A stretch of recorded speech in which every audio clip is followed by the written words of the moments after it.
Au centre-ville du Mans, ce semi-remorque réalise son transfert de marchandises. Un parmi une trentaine qui circulent par jour jusqu'à cette usine de distribution de cigarettes.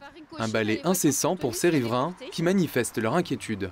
On a des problèmes qui sont liés au bruit, à la pollution et c'est en continu puisque en général l'activité de l'entreprise elle démarre avant 6 h du matin et elle peut aller jusque pendant la nuit, notamment quand il y a des périodes de jours fériés également aussi. Donc c'est vraiment très gênant pour la vie du quartier. Ces habitants relèvent des nuisances sonores qui persistent, notamment le soir.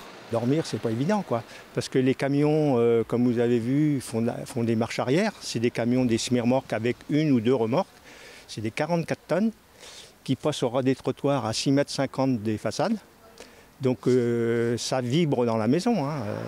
Des infractions commises, notamment des stationnements interdits sur des pistes cyclables ou des manœuvres dangereuses.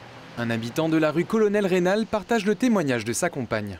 La semaine dernière, elle est arrivée au bout de notre rue, là, Colonel Rénal, en venant d'Anatole-France. Et quand il a fallu tourner à droite, elle s'est retrouvée en face d'un 38 tonnes qui arrivait là dans la rue. Et donc elle a dû monter sur le trottoir parce qu'elle n'avait pas la place.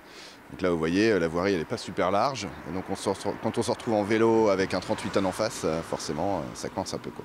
La baisse de plus de 10% de ventes de cigarettes en 2024 ralentit les frais routiers liés à la distribution de tabac.